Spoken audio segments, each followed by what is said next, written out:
So we're here today to talk about IoT and OT and the threats that face these environments. So let's start off and let's talk about the difference between IoT and OT. So what is IoT? IoT, Internet of Things. These are devices that's connected to internet via your Wi-Fi or a means of any means. Things like even your refrigerator, coffee machine that sits on the internet and can be accessible if it is not configured properly. Yeah, so like smart devices.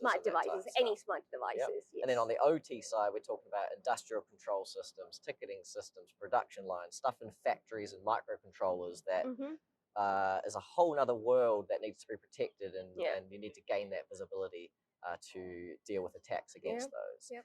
So what are some of the common challenges that have been faced in the past around getting that visibility from a security operations perspective? First thing is it's too hard to get those logs into a SIM tool, which is your monitoring system, and even lack of visibility to those devices. If something happens, how am I going to go and investigate it? That itself was a challenge. And then if something does happen, what's the automated action? What you got to call someone up to go unjam a production line or something somewhere. So there's time introduced into that process. So a lot of challenges of, yes, you can get the visibility, but a lot of effort involved to do that. So what about any real world attacks, or really the actual impact of if you had an attack in your OT or IoT environments? What would the outcome of that be? And what's some examples? We've had this in the past. The Triton malware, the Olympic destroyer. They kind of affected services like ticketing systems, scoreboards.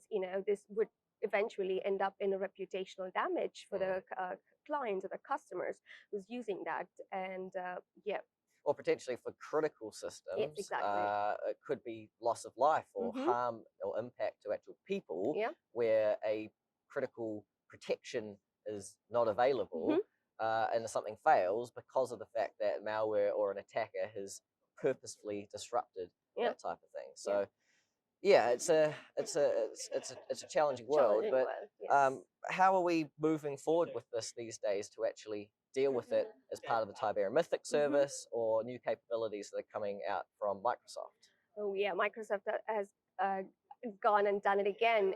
So they've introduced this service called Microsoft Defender for IoT, which can be integrated with Microsoft Sentinel, using which we will be able to monitor them, threat hunt, and trigger automated actions using our service, and contain that before it can actually impact any wider. And it's now giving you that extra visibility to do proactive threat hunting as well. So not just waiting for the alerts, but actually seeking out this badness before the bad thing happens. Yeah. Very good. So join us next time, and we'll be diving deeper into Defender for IoT, how that integrates into Sentinel in more detail, and how we leverage it as part of the Tiberium MYTHIC service.